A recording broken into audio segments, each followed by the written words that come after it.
Assalamualaikum warahmatullahi wabarakatuh. Halo teman-teman semua dimanapun Anda berada. Mudah-mudahan selalu sehat dan terus berkarya. Teman-teman, ketemu lagi sama saya Arinto di YouTube channel Alpha Plus Dancer.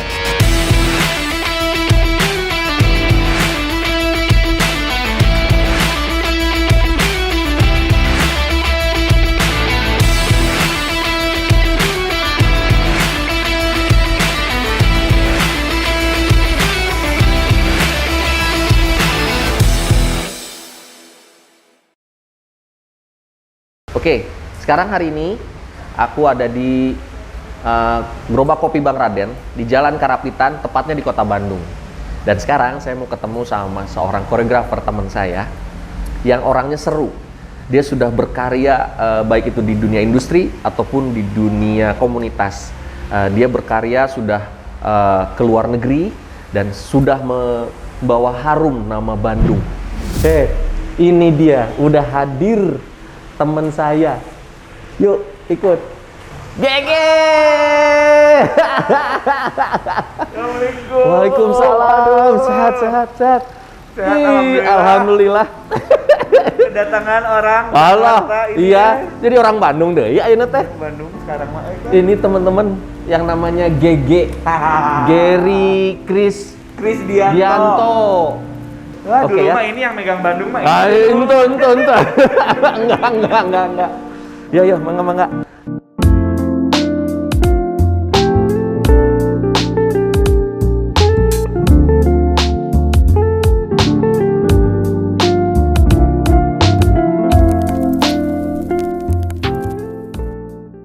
Oke, teman-teman, ini udah ketemu sama AGG. Bekennya mah disebutnya AGG.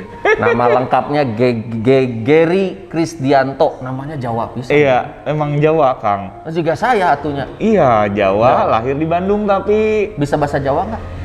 kalau Eyang Budes saudara-saudara ngomong Jawa ngerti, tapi kalau nembalan nggak bisa. Sama. Lebih bahasa Sunda aku mah, Kang. Sama pisan. Jadi ieu teh Jawarehnya.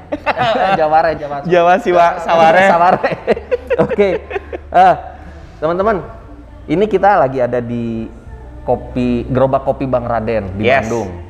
Ini pun recommended dari Bapak Gege kita di sini. Iya. Untuk ketemuan di sini. Asik sih tempatnya ya. Asik. Mantap. Biasa nongkrong di sini sama teman-teman. Biasa di sini, TikTokan di sini, main di sini, meeting juga di sini. Ngapain di sini? Oh gitu. Berarti ini TikTokannya. Ayo. Ajarannya. Ayo. Ajarkeun hayang ngigol deui. Ngigol. Ge, kita kan udah prokes nih. Ya. Udah alhamdulillah udah aman nih. Yes. Boleh lepas aja ya. Yuk. Biar ketingali biar kelihatan. Biar kelihatan mudanya. Iya. Aduh, eta mah kasindir pisan abi. Oke, Ge, kesibukannya apa sekarang? Ge? Sekarang kesibukannya nih Kang Arin agak lucu sebenarnya. Kumaha. Ya, kalau boleh sedikit cerita kemarin Banyak juga nggak apa-apa. Banyak nggak apa-apa. Kumaha. Jadi waktu pandemi awal-awal, jujur sebenarnya semua sektor kan kena ya, apalagi kita. Ya. Setuju banget. Apalagi kita sektor industri tari benar-benar mati, yang memang akhirnya pandemi mengajarkan GG untuk memang kemarin idealis selama hampir 21 tahun berarti terjun di dunia industri tari, tapi baru pandemi kemarin akhirnya berpikir bahwa lu tuh kerjaan nggak bisa cukup keran airnya satu doang, gitu, nggak bisa keran airnya cukup dari nari doang. Dari situ pandemi ngajarin aku realistis itu dalam artian semua kebutuhan Kenneth, 20, ibu, keluarga lah semuanya gitu memang harus tetap terpenuhi kan ya Kang ya. Di dunia tari ngajar pada saat itu masih belum bisa. Terus kita pergi ke online masih ada ya butuh proses lah ya, nggak tiba-tiba langsung banyak proses yang menuju ke online tuh nggak bisa tiba-tiba langsung kita menghasilkan gitu Kang gitu. Sampai akhirnya jujur nih Kang, sekarang ini aku terjun ke dunia asuransi. Jadi aku tuh jadi agen asuransi sekarang gitu. tuh. Ya. Ini hampir jalan tahun kedua aku tuh. Nah, yang menyelamatkan aku sampai sekarang income dan segala macam dari sini. Itu. Dari sini. Tapi sekarang jauh lebih tenang karena karena begitu tidak ada pemasukan, tidak ada income dari dunia industri tari, aku justru malah terselamatkan dari income aku dari asuransi ini. Istilah kata bisnis ya, istilah kata di Yes, sini aku lebih jalanin ke bisnis, bisnisnya. jalanin bisnis di Prudential. Ya, gitu. Wih, Iya gitu kan. Akhirnya ya. Seru juga karena memang ternyata dunia kita, lifestyle kita ya Kang ya, dunia koreografer, dunia tari, dunia dancer, kita sama-sama tahu kan dancer mah semua pada fashionable ya. ya, Punya uang teh beliin jam tangan. Beliin sepatu, Iya, bener. tas, Iya, outfit iya, lah iya, gitu ya. Karena memang itu memang lifestyle penari Iya. untuk bisa menunjang performa kita Betul, sebenarnya. betul. Yang nggak mungkin kita mau nari tampil di mana, ketemu orang banyak, Iya. ketemu banyak klien, tapi kitanya lusuh, kucel gitu. Kan sebisa mungkin untuk ganteng, Iya, cantik betul, gitu. Nah, memang lifestyle itu yang memang terbentuk dengan sendirinya sebenarnya, Kang. Tapi kadang kita juga lupa bahwa kita tuh selagi produktif, selagi durasi, kita sama-sama tahu lah dunia industri tari kan nggak setiap bulan kerjaannya kenceng terus ya Kang ya. Ada kadang-kadang ternyata pas bulan Ramadan ternyata turun. Iya, betul. Sebentar Ya. lagi nih. Kalau nggak beres tahun baru kita Januari sepi dulu betul. gitu. Nah pada saat di bulan-bulan yang lagi sepi itu gimana caranya kita maintain keuangan kita pada saat kita lagi sibuk untuk bisa di sparein ke Iya, bulan-bulan disisihkan selanjutnya gitu. Nah, termasuk ke pos-pos asuransi ini. Mangga, Mangga, Kang Rifki. mangga. Ya. Terima kasih. Iya, hatur nuhun. Benar, resiko tinggi. Dari Yes. apa namanya? Bang Raden kok. Bang Raden. Gerobak Ya. kopi Bang Raden. Kang Rifki ini yang apa? Yang light ya? Apa? Dewan. Oh, Dewan. Dewan katanya Ya. Dewan emang light katanya. Oh, iya. Tadi sih saya dengar Iya, banyak recommended. vanilanya. Iya. Ini sini semua enak-enak kok. Mantap. Oke, kembali ke tadi tuh. Itu kan kita profesi kita emang rentan Yes. akan namanya Resiko sakit tinggi. dan lain-lain ya. Tong nu hese lah keceklik apa ini. Cedera, Ah, kecelakaan. Kulit bisulan aja nggak bisa nari. Bener, Pernah Kang. kejadian masalahnya waktu itu Bener. sama teman-teman kita. Iya itu. Nah, itu teman-teman tadi cerita survive-nya AGG gitu kan Yes. pada saat pandemi. Nah, sekarang kita nostalgiaan nih. Asik. AGG inget nggak waktu pertama ikut ngebantuin Alpha Place? Ingat banget. Itu kapan? Gimana ceritanya, Mang? Oke. Ini nostalgia ini, Mang. Jadi ini juga seru. Aku seneng banget juga hari ini ketemu sama Kang Arin karena buat aku Kang Arin juga salah seorang yang membuka jalan aku di dunia industri tari Jakarta, Kang. Atur nuhun. Gitu. Nah, waktu sebelum ke Jakarta, aku kan di Bandung dulu waktu masih ikut dance company Wannabe Dancer. Ada Mas Ari. Oh, Mas Ari iya, Botak, Dewi iya, Sandra, iya. itu mah sohibnya Ari, Kang Arin pisan. Mas Ari yang dulu menyarankan untuk udah saatnya lu pergi ke Jakarta. Lu udah siap. Oh gitu. Gitu. Dari Mas Ari. Dari Mas Ari. Oh, oke. Sampai akhirnya nanti gue bilang deh ke Arin gitu.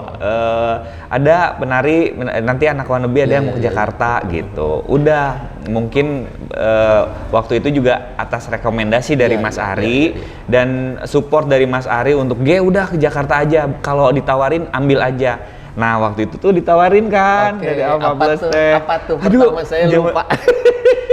Apa coba? Masih inget nggak? Mas kalau nggak salah rambutnya masih kribo ya gitu waktu itu. Masih Ya? kribo. KDI bukan? KDI juga off air juga Iya, sering iya, juga iya. off air sering juga. Kalau ke TV memang KDI dulu Iya, gitu. Cuma kan dulu tuh memang suka ngelihat Alpha Plus itu di KD Show. Iya. Nah, yang aku ngelihat meskipun genre tariannya dangdut tapi di tari ini dengan modern dengan hip hop Alhamdulillah. dikemasnya. Iya. Itu yang jadi ketertarikan terbesar aku kenapa pengen join sama Alpha Plus waktu itu gitu. Jadi begitu di Jakarta meskipun tawarannya KDI, meskipun dangdut gitu, tapi iya materi koreografinya benar-benar hip hop, nggak ada sama sekali dangdut-dangdutnya gitu. Jadi itu yang bikin asik sebenarnya. Sama suasana di sana waktu itu orang-orangnya welcome semua. Alhamdulillah. Welcome semua termasuk Kang Arin, Teh Desi. Dulu aku inget banget di zaman Alpha Plus studionya masih di Jalan Wahyu. Iya, benar. Fatmawati. Bener. Di situ pertama kali ke Jakarta, aku nomaden sampai akhirnya Kang Arin, Teh Desi, udah Ge, kalau bingung nginep di mana, nginep aja di studio. bener. Waktu juga saya kalau nggak salah tinggal di situ juga kan? Iya, di situ. Masih nebeng di studio juga, jadi ya udahlah. Karena saya juga ngerasa kalau teman-teman Bandung, karena dulu juga saya seperti itu Ge. Ya. Saya pada saat masih nomaden pindah ke Jakarta, nebeng sana, nebeng sini. Makanya pada saat itu kalau ada teman-teman yang agak susah untuk masalah nginep apa itu udahlah.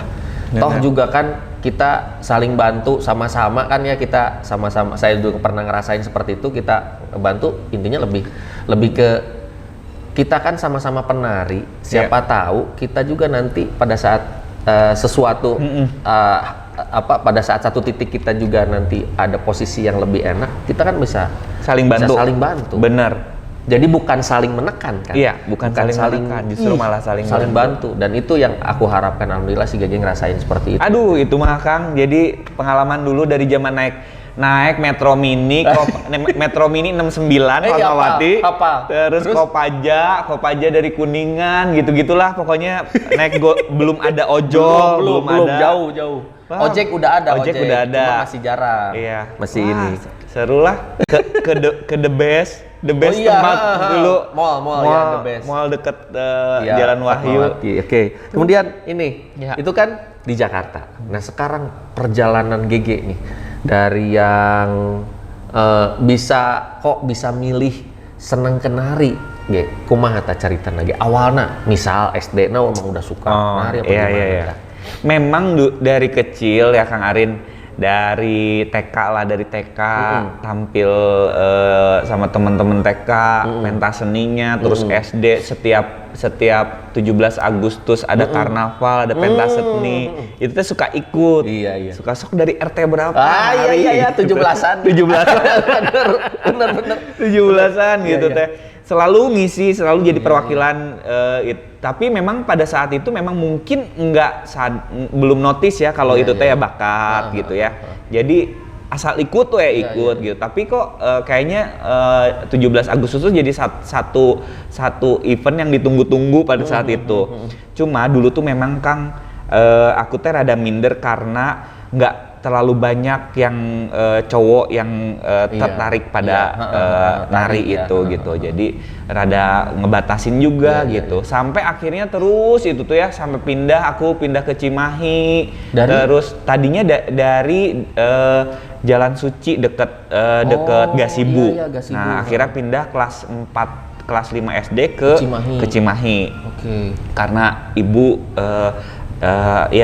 rumah dinas, terus akhirnya beli rumah di sana gitu.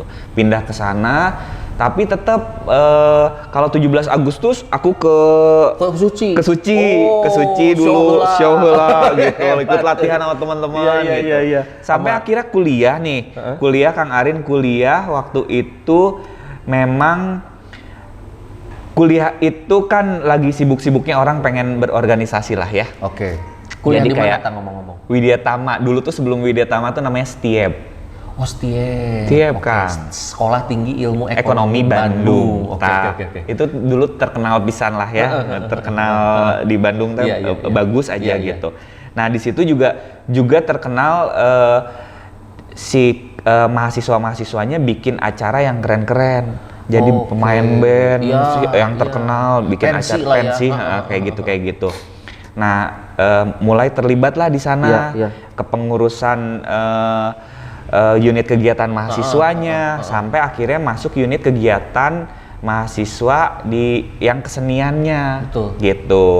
Di situ akhirnya kayak ikut vokal grup paduan suara, jadi MC juga, kabaret, bikin modern dance, bikin pom-pom boys, pokoknya semua aktif aja. Ya, di unit kegiatan mahasiswa kampus itu akhirnya aktif aku di situ, aktif sampai akhirnya ada satu orang yang nawarin untuk join ke Wannabe Dancer.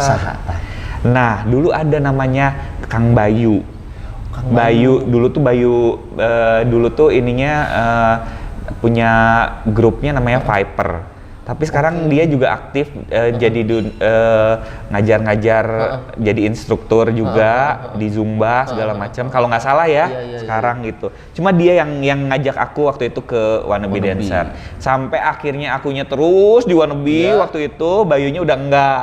Gitu. Jadi sama Teh Asti, Teh Asti, Teh Rosda, Teh Tine, Teh Mia, sama Winda, 5 cewek ini yang dulu pendiri Wannabe bangkit lagi lah ya, sama Reborn. aku Mas Ari. Gitu.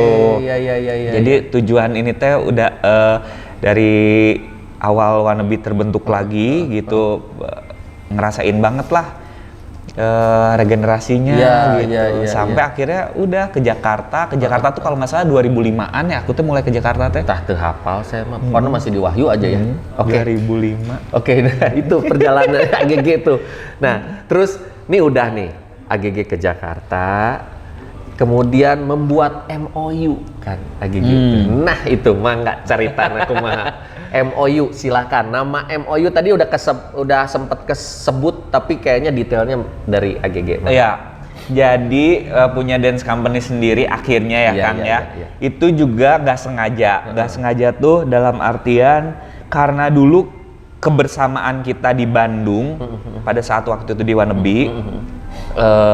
Karena memang anak MOU awalnya itu memang alumni Wannabe semua gitu. Karena akhirnya satu keluar dengan alasan yang berbeda-beda, tapi di Jakarta kita teh bareng terus, Kang. Jadi sampai akhirnya waktu itu kan aku duluan nih, di antara yang lain tuh aku duluan, nomaden segala macam. Sampai aku tuh sharing gimana caranya bisa bertahan di Jakarta sama teman-teman. Sampai akhirnya anak-anak juga banyak yang gue juga mau dong di Jakarta karena cerita dari aku bahwa peluang dunia industri tari itu tuh sangat terbuka lebar di Jakarta gitu. Lu harus nyobain, jangan takut. Sama aku tuh dikasih tahu dulu kan orang tinggal di mana sieun, iya naik ka dieu sieun gitu. Tapi rasa takut itu yang harus kita lawan dan memang harus kita terjun langsung aja gitu. Kalau enggak kapan kita memulainya? Nah, itu yang aku kasih ke teman-teman di Bandung untuk yuk udah mulai ke Jakarta deh gitu. Sampai akhirnya Boga ke Jakarta. Akhirnya Boga ikut ke Jakarta, Memet, Ika, Wenti juga ikut Jakarta, Jojo, Asa. Tim-tim itulah dulu akhirnya berangkat ke Jakarta dengan sama awalnya nomaden juga. Masing-masing mencar. Sampai akhirnya yuk mendingan kita cari kosan yang kita bareng-bareng sama atau enggak kita apa kayak rusun apartemen kayak apa gitu. Sampai akhirnya kita mumpung waktu itu juga momennya waktu itu ikut pagelaran GSP Guru Soekarno Putra. Itu awalnya. Jadi si teman-teman Bandung ke Jakarta untuk selesaiin pagelaran selama proses 3 bulan. 3 bulan. 3 bulan. Jadi 3 bulan itu tuh ya kayak mau nggak mau kita akhirnya tuh dibantu sama teman-teman, di rusun aja tuh, anak-anak Bandung di rusun aja. Akhirnya sempat di rusun Petamburan. Lantai 5 kan. Jadi selesai latihan jam 10, nyampe makan dulu, ke atasnya baru naik tangga teh. Itu tangga nggak ada lift. Nggak ada lift. Gempor capek tapi ya seru lah ya. Seru karena bersamaan itu ya. Ngerasain di rusun Petamburan, apartemen Kalibata City ngerasain, terus ada homestay di Asembaris, Jakarta Selatan. Di situ enak juga, kita lama di situ juga. Sampai akhirnya terakhir pindah kita ke Kemang Jalan Benda yang isinya memang dancer-dancer semua, tetanggaan rumah-rumah tuh gitu. Aku dengar akhirnya di situ asisten aku juga di dekat situ kan, Baria. Jadi mereka bilang kalau nggak sama Sabto juga kan kalau taunya dari Kasabto aku. Dikasih tahu tempat itu. Dari situ. Itu perjalanannya ternyata MOU. Nah, MOU itu apa, singkatan dari apa? Akhirnya karena keseringan kita di Jakarta bareng-bareng, kita akhirnya sering disebut anak-anak Bandung. Oh, ini mah anak-anak Bandung, anak-anaknya GG di Bandung gitu. Sampai akhirnya udah begitu di Bandung kumpul tuh, kenapa kita nggak bikin nama aja sih? Namanya apa gitu ya? Ya akhirnya keceletuk aja udah. Tadinya bukan MOU tapi kan MOU itu kepanjangan Movement Underground sebenarnya. Movement Underground. Oke. Ceritanya off ya. Jadi ngambil dari si movement-nya, MO-nya. Movement Underground. Okay. Movement of Underground gitulah. Pokoknya diplesetinnya ada MOU, Memorandum of gitu ya. Perjanjian ya. Perjanjian kerjasama gitu. MOU, rada seru nih disingkat jadi MOU gitu. Tapi sebenarnya kepanjangannya adalah Movement Underground gitu. Pergerakan di bawah tanah, gerilya di bawah tanah yang diem-diem tapi kita sama-sama bisa berprestasi lah gitu, menjalankan dan terus jalanin kita sebagai penari, sebagai koreografer seperti apa gitu. Mantap. Nah, terus teman-teman, ini AGG ini koreografer boy band ternama. Dulu. Iyalah, tetep lah. Itu kan hampir sama kayak saya waktu itu. Dulu saya koreografer MA. Ya kan? Itu juga kan momen banget. Ini juga koreografer Smash. Coba tak ceritain tak berdak Smash teh kumaha itu bisa gitu. Ayo, mangga. Nah, jadi kalau si Smash ini memang dulu Bisma, Ilham, Reza, Diki ini memang murid aku dari zaman Ololeho, Kang. Ololeho ntar ada teksnya apa tuh? Ololeho. Dari zaman ingusan. Ololeho, keluar ingus itu tuh Ololeho. Dari zamannya ingusan dulu waktu mereka masih SD. Kecil-kecil. Iya. Waktu dari kecil-kecil udah ikut sanggar GG. Namanya apa sanggar? Nah, dulu tuh ada namanya C4 Dance Squad. C4 Dance, oke. CE4 Dance Squad. Dulu punyanya Tante Tris. Oke, kayaknya kenal saya. Ada. Dulu Tante Tris tuh punya studio, punya sanggar, tapi lebih ke Latin gitu sebenarnya. Nah, tapi karena anak-anaknya seneng modern gitu, akhirnya aku ngajar di situ. Akhirnya sanggarnya aku kelola gitu. Sampai akhirnya banyak anak-anak termasuk Ilham Reza Diki tuh ke situ dulu gitu. Bisma juga. Kalau Bisma memang wannabe dulu. Wannabe tapi satu-satunya penari anak kecil yang bisa head spin kan dulu si Bisma. Jadi aku dulu umurnya udah berapa, udah kuliah. Bisma tuh masih SD, tapi udah show bareng kita tuh TPI segala macam gitu tuh sama Bisma. Nah kalau Ilham Reza Diki memang dari si Four Dance Squad dulu, aku bentuk gitu. Sampai akhirnya waktu itu ikut sebelum jadi Smash tuh dari ajang pencarian bakat. Ada lomba dance, Ayo Dance bareng Cinta Laura SCTV. Oh itu awalnya? Awalnya itu, tapi yang waktu itu Ilham Reza Diki yang ikut, sama dua cewek berlima masuk final di Bandung, dikirim ke final lomba di Jakarta di studio Penta SCTV. Di situ akhirnya, nah ada namanya Mas Benny yang dulu awal megang Smash, Mas Benny sama Mas Dean. Nyamperin aku, kenalan, terus ngajakin anak-anak ini, yang dimaksud adalah Ilham Reza Diki ini untuk yuk dibentuk boy band. Ya aku ketawa dong ya, karena pada saat itu memang pada saat itu lomba dance Kang, karena anak-anak yang aku tahu tuh sebenarnya tuh nggak nyanyi, ngedance gitu. Tapi pas naik mobil pulang ke Bandung, aku tanyain, nih kalian mau nggak jadi boy band? Mau gitu. Jadi Ilham Reza Diki tuh pada excited karena memang sebenarnya tuh kalau nyanyi-nyanyi gitu mah ya iseng-iseng masuk kayak anak-anak gitu. Sampai akhirnya perjalanan di Bandung tuh coba nyanyi dulu satu-satu gitu. Di tes, di audisi di jalan. Coba nyanyi dulu, nanti mau malu-maluin lah, nggak mau lah gitu ya. Terus akhirnya udah Diki nyanyi, Ilham nyanyi, Reza nyanyi, sampai akhirnya udah ketawa-ketawa lah kita ya udah aja. Sampai akhirnya sebenarnya intens banyak berkomunikasi sama Mas Benny sama Mas Dean itu. Sampai akhirnya, gimana anak-anak mau nggak? Mau nih anak-anak gitu akhirnya. Sampai akhirnya cari lagi deh 2 lagi gitu di Bandung gitu. Itu tuh 3 berarti dong? Udah ada 3 berarti. Udah ada 3 ini, terus akhirnya cari kan udah langsung otak teh Bisma. Ada masih anak-anaknya ya. Aku hubungi Mami Bisma. Oke. Terus udah karena Bisma basically di musik juga dia sangat betul. Bisa. Terus dia punya band juga pada saat itu. Terus ya seneng lah main musik, entah ngegitar, entah apa budak teh gitunya gitu. Justru malah passion musiknya di antara Ilham Reza Diki tuh Bisma paling ini gitu. Akhirnya Bisma juga tanpa pikir panjang mau lah gitu. Padahal sebenarnya aku mikirnya Bisma mau nggak ya boy band gitu. Oke, gitu. karena dia memang dance b-boy dan lebih ngeband ya. Lebih ngeband gitu. Tapi ternyata aku juga kaget Bisma mau. Akhirnya dapat 4 tuh. Oke, 4. Terus diinfoin dapat Morgan tapi di Jakarta. Morgan tuh sama Mas Dean sama Mas Benny dapatnya tuh. Akhirnya udah ada 5. Nah, dari 5 ini akhirnya kita audisi lagi di Bandung. Dulu tuh di Bandung dulu akhirnya aku informasiin. Nah, ada satu band yang vokalisnya ganteng namanya Cola Flute waktu itu. Cola Flute. Nah, vokalisnya tuh si Rafael. Aku tahu dari pensi-pensi.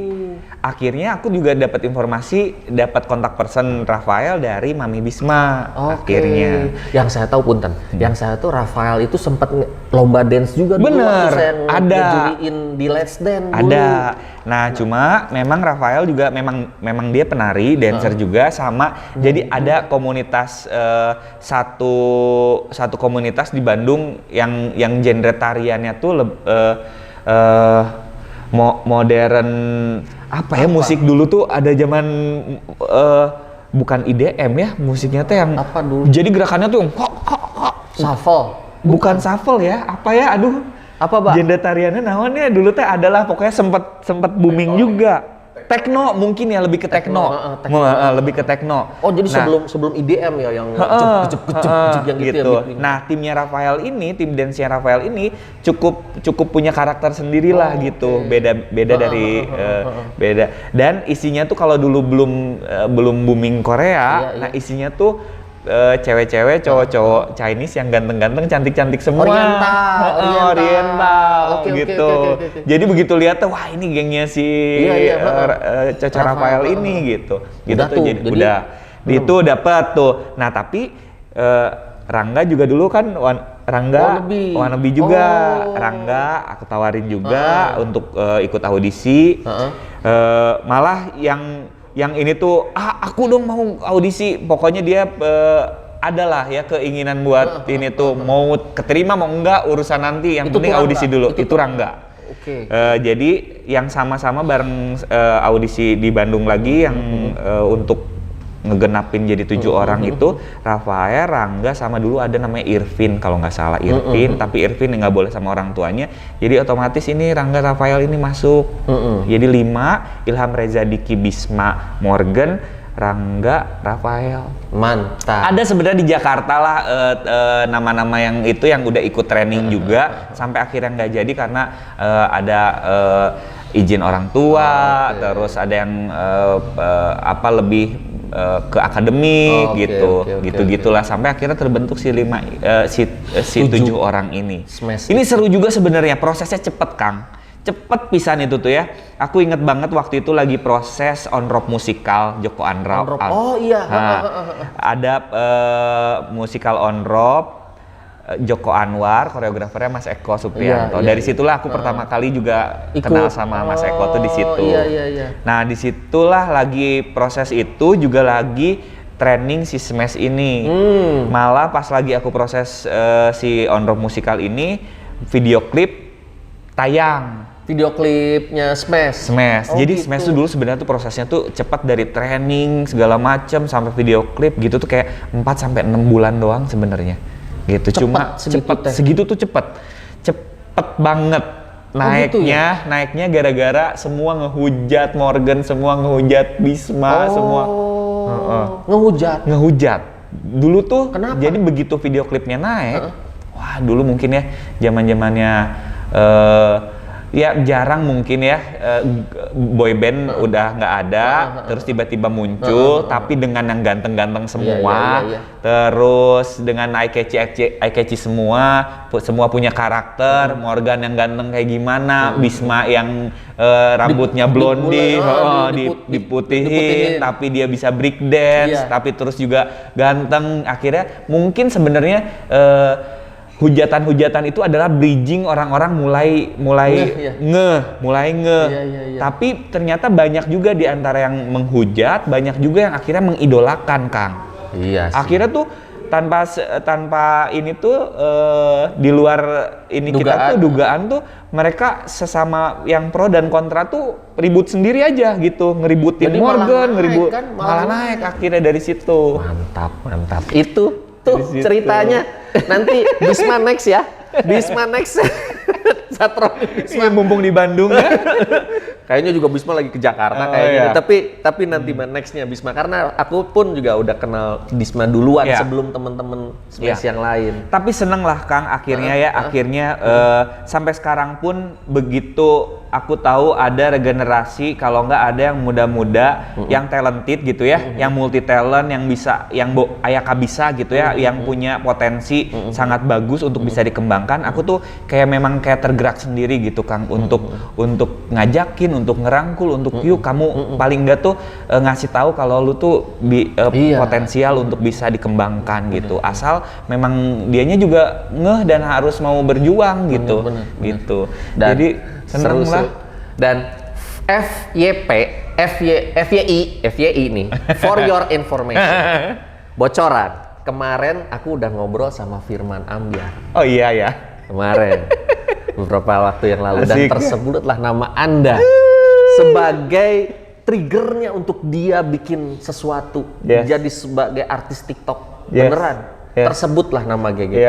Pada saat itu kan challenge apa ya, tukeran koreo banget gitu kan. Awal-awal sebelum Firman King Ambyar itu awal-awal pandemi aku tahu banget sebenarnya tuh aku lagi pandemi kan kehilangan ya, ada kehilangan. Waduh, setiap hari dulu aktivitasnya gila, tapi tiba-tiba diem di rumah nih, wah mati gaya, sampai merinding lagi, inget-inget dulu gimana ya, sampai akhirnya mencari gimana caranya untuk kayaknya nggak cuma aku aja nih yang masih punya rasa pengen bangkit, menggebu-gebu segala macam. Akhirnya aku nyari orang-orang siapa yang mau ini. Akhirnya meskipun Firman di Jogja, aku di Bandung segala macam, kan kita juga bisa komunikasi. Instagram segala macam lah ya, live Instagram segala macam. Akhirnya saling challenge sebenarnya gitu. Dia bikin apa, aku ikutin. Aku bikin apa, dia ikutin gitu. Sampai akhirnya juga aku cukup kaget begitu ngelihat Firman segitu produktifnya karena aku tahu memang potensi Firman tuh untuk bikin apa-apa tuh kayaknya termasuk yang liar gitu. Materi cuma 4x8 aja dia bisa bikin sespektakuler itu gitu ya. Nah, aku taunya waktu di Dance Icon itu kan, di Dance Icon itu. Kita alumni Dance Icon semua, termasuk yang megang kamera. Tapi memang begitu deket sama Firman segala macam, nggak ada batasan untuk akhirnya diskusi, membuka ruang-ruang diskusi yang lain. Akhirnya Firman nggak sungkan-sungkan lagi untuk ini dong, aku juga nggak sungkan-sungkan kalau Vi, aku ke Jogja loh, ketemuan. Jadi sering memanfaatkan waktu-waktu yang kalau lagi ada kesempatan untuk bareng, kita bareng lah gitu. Keren banget. Itu justru tujuannya itu. Kita tuh harus seperti itu sebenarnya. Benar kan? Oke, kembali lagi ke GG-nya nih. Oke. GG itu ininya jadinya stylenya itu fokusnya kemana gitu? Nah, karena aku akhirnya seneng dan mencintai kontemporer juga, tapi aku juga tidak lupa selama ini aku besar dari mana. Jadi aku berusaha menyeimbangkan antara si kontemporer ini sama dunia industri tari di Jakarta ini gitu. Waktu itu cukup kaget sebenarnya begitu aku balik lagi ke dunia industri, anak-anak sekarang tuh skillnya udah gila-gila. Wah, itu tuh 2 tahun aku tinggalin sebenarnya, aku fokus ke kontemporer, pas balik lagi, edan, anak-anak kecil itu tuh udah edan gitu. Bener-bener. Gitu. Itu sebelum dance icon berarti kontemporer itu ya? Benar nggak sih? Iya. Benar. Oke. Terus itu pas lagi abis balik lagi gimana? Nah, tuh? pas balik lagi kaget sebenarnya, sampai ya udah akhirnya nyari lagi aku apakah masih ada jiwa di dunia industri tari ini gitu. Takutnya memang memang selama ini 2 tahun memang fokus di dunia kontemporer gitu kan. Mau balik lagi kayak tapi ternyata memang peluang kesempatan ada terus buat aku gitu. Sampai akhirnya kenapa nggak seimbangin aja gitu. Dan aku juga sebenarnya kalau mau terus berkarya di kontemporer tuh sebenarnya tuh kita nggak nutup kemungkinan kita juga butuh pemasukan kalau kayaknya pemasukan lancar tuh kalau di dunia industri ini gitu. Gitu. Jadi berbenturan dengan kebutuhan, pengen ada pemasukan, tapi aku juga pengen punya idealis juga gitu. Sampai akhirnya ya udah jalan juga kontemporer, dunia industri tari juga jalan. Sampai akhirnya waktu itu ada kesempatan World of Dance juga. Nah di situ tuh sama Baba Vicky juga banyak diskusi sebenarnya. Nah di situ sebenarnya akhirnya secara nggak langsung aku tuh kayak nemuin lagi semangat aku yang dulu energiknya pengen belajar itu tuh balik lagi sebenarnya pada saat waktu itu pergi ke World of Dance itu sampai akhirnya TDI ya? Sama TDI Crew. Sampai akhirnya aku benar-benar waktu di sana manfaatin waktu yang lain jalan-jalan, tapi aku ikut kelas di playground, ikut kelas di Millennium Dance Complex, gitu-gitulah.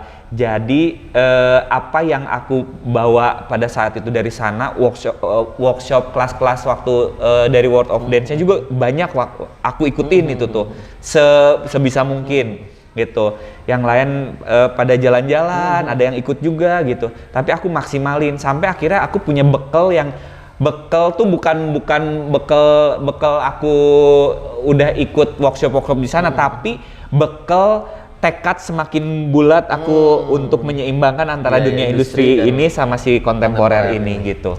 Jadi sampai ini jalan sampai sekarang. Nah sekarang untuk genre nih Kang Arin ya, genre sebenarnya aku malah lebih seneng ke jazz funk.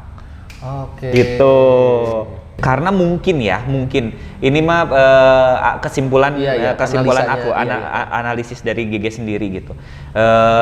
Di hip hop tuh kan ngeground ya. Di hip hop juga aku nyaman banget juga. Di Alpha Plus dulu awal-awal gitu. Sampai akhirnya aku sedikit belajar genre-genre yang lain, jazz, ballet, termasuk kontemporer segala macam gitu. Yang nemuin badan terus lady style gitu-gitu. Yang nemuin badan yang tadinya gini jadinya tegak-tegak gitu Kang. Gitu. Nah, di jazz funk ini aku ketemu lah antara streetnya, antara aku seneng ngebound sama seneng tegak-tegak badan ininya. Akhirnya dua kesenangan, kenyamanan di dalam tubuh aku yang ketemu di genre ini gitu Kang. Jazz funk ini. Gitu. Keren. Oke, ini melebar nih. Melebar. Tadi GG udah cerita. Mungkin nanti ada beberapa part juga mungkin yang GG keungkap lagi ya. Tadi beberapa yang beneran nih cerita Smash itu nggak semua orang tahu loh GG yang ngebentuknya kan gitu. Terus ini G tentang dunia industri tari di kita nih. Ya. Gimana kata GG nih? Dari zaman GG ikutan sampai sebelum pandemi, terus kena pandemi, terus setelah pandemi, bukan setelah pandemi, maksudnya di era-era kita lagi bangkit menuju endemi ini, gimana tuh? Ada yang jelas ya, tapi ini cuma sharing aja ya, sharing by pengalaman aja ya. Aku kalau sama Mas Eko merasa bahwa kayak gimana ya, lebih dihargai. Lu artis. Iya, lebih dihargai Iya. gitu. Jadi begitu aku sama Mas Eko, sama timnya Mas Eko, aku merasa bahwa aku lebih dihargai. Iya. Bukan pas pada saat aku nari di satu acara aku sebagai dancer nggak dihargai Iya, juga, iya, enggak iya. ya. Cuma nggak tahu ya, ada rasa tersendiri lah. Oh kok perbedaan yang tadi Iya, Kang iya. Arin bilang, beda nggak sih Ge gitu. Itu tuh ada sih Kang, ada gitu aku rasain gitu. Kayak lebih dispesialkan, ya entah tempat, entah nge-treatment kitanya gitu, itu juga ada gitu. Cuma memang mungkin balik lagi kebiasaan mungkin ya, kebiasaan kita di dunia industri tari memang ya udah karena proses kita yang memang harus serba cepet, datang ke ruangan, standby GR segala macam, proses itu yang akhirnya tuh akhirnya mungkin jadi ya udah karena serba cepet persiapan segala macem, cepet ngetek termasuk syutingnya segala macem, jadi hampir nggak ada waktu untuk kita kayak udahlah santai dulu gitu. Nah kalau lagi proses di kontemporer itu kayak memang kita kayak dikasih ruang untuk menikmati semuanya gitu, nggak rushing gitu kitanya tuh. Jadi datang misalnya lagi pertunjukan misalnya lagi di Jepang gitu ya. Di Jepang tuh begitu kita datang, kita disambut terus kita di hotel seperti apa, jadwal udah ada LO-nya masing-masing, udah dikasih tahu kita nanti ini ya standby gini, dijemput di tempat, kita dikasih spare waktu untuk pemanasan yang sekian lama gitu. Minum ada di sini ya, makan ada di sini ya gitu tuh. Spesial akhirnya gitu, spesial karena mungkin mereka orang-orang yang mengundang sudah mengerti bahwa proses kita sebelum tampil itu juga yang terpenting buat kita gitu. Setuju. Jadi proses aku ini nggak bisa nih si performer tuh lagi bad mood tuh nggak bisa nih gitu. Jadi mereka tuh mementingkan apa yang lu kurang nyaman, apa lu yang itu tuh harus sebisa mungkin diatasi. Tadi tersebut kata nyaman, ya kan? Gitu. Kalau saya nangkep, ini saya ya, industri itu kenyamanan itu jadi ya nomor sekian gitu loh. Biasanya gitu buat kita ya, kadang malah kita jadi kayak di semena-menakan gitu terkadang kan. ya gitu terkadang, bukan terkadang sih malah, kadang sering malah, bukan terkadang, sering malah kita ya. Mudah-mudahan sih ini jadi suatu informasi juga bahwa jangan dipilah-pilah lah untuk treatment gitu. Nyaman, kita tuh nggak butuh VIP, kita itu butuh nyaman aja, nggak harus yang tetek bengek apa segala macem. Kayak jangan telat kasih minum, itu kan udah utama ya buat penari. Jangan otomatis makan juga, meals dan lain-lain. Ruangan juga kan, tempat ganti, tempat nunggu ya. Gitu kan, nyaman tuh bukan berarti kita harus dikasih sofa segala macam. Kita dancer mah hanya butuh gelar tikar udah aman, kaca udah beres, ruangan ber-AC udah. Make up mereka masing-masing tanpa harus kaca yang banyak lampunya kayak itu. Nah itu yang janganlah gitu ya, itu tadi samakanlah semua gitu. Iya benar. Aduh, mudah-mudahan ya Kang ya. Itu yang lagi pelan-pelan kita semua lagi samakan visinya, baik itu pelaku, baik itu pemesan. Iya kan? Benar. Kita kan pelakunya, pemesannya ya. Karena jadi masih banyak juga loh Kang, banyak juga yang sebenarnya tuh begitu ini ya buat acara ini gitu. Budget berapa gitu ya? Ya aku kan ngajuin ya, kita ngajuin gitu. Tapi ngajuin juga kita memang sesuai dengan apa biaya produksi yang kita keluarkan gitu. Ya nggak mungkin juga kita mau ngambil kerjaan ini tapi di bawah biaya produksi gitu. Ya gimana kita mau bayar dancer, gimana mau bayar kostum segala macem gitu. Sampai gila mahal banget segala macem. Lah ya gimana gitu. Ada permintaan juga kita mempersiapkan anggaran sesuai dengan permintaan itu gitu kan gitu. Tapi masih banyak juga yang terkadang gitu akhirnya tuh ternyata ada buat latihan ya. Ternyata harus sewa studio ya. Kostum itu ternyata semahal ini lah gitu. Banyak gitu ya yang ternyata belum mengerti bahwa memang proses harus bikin koreo teh harus mixing dulu, bikin koreonya si koreografernya dibayar, gitu-gitu ya. Betul. Banyak yang ternyata mereka mikirnya udah satu penari dibayar sakieu gitu, dibayar segini udah gitu. Padahal lebih dari itu semua banyak banget biaya-biaya yang harus kita perhitungkan. Itu teman-teman. Oke, ada kenang-kenangan. Nih, mana ini? Aduh. Ini ada kenang-kenangan sakedik lah. Jangan dilihat ininya. Yang penting mah ada tulisannya ini Alpha Plus. Subscribe. Tapi Kang, serius aku terima kasih sama Kang Arin, Teh Desi, teman-teman Alpha Plus yang dulu aku kalau nggak Alpha Plus dulu kayak, tapi serius Kang, maksudnya tuh kayak Alpha Plus ini tuh jadi batu loncatan buat aku kesuksesan aku di Jakarta sebenarnya Kang. Karena dari akhirnya show Alpha Plus ini kan orang tuh kayak, aku sebenarnya dulu tuh nggak ajakin aku show dong, ajakin nari dong, aku nggak kayak gitu Kang ya. Tapinya tuh tawaran tuh datang dengan sendirinya. Tawaran datang dengan sendiri kan udah pasti mungkin dari mulut ke mulut atau ngelihat aku show sama Alpha Plus segala macam gitu. Sampai akhirnya ya udah tahu dari aku nari sama Alpha Plus, dari situlah akhirnya kenal sama Kak Ai, Ari Tulang segala macem teman-teman di Jakarta akhirnya GG gitu. Jadi atur nuhun Kang Ari. Terima kasih GG atur nuhun. Sama-sama Kang Ari. Udah bikin seru kita nih cerita GG kasih ke kita cerita bahwa penari pun nggak harus hanya jadi penari atau koreografer aja, bisa buka peluang dan lain, bisa cari usaha lain dengan skill masing-masing. Itu sukses terus, jaga kesehatan, sampai ketemu lagi. Bye.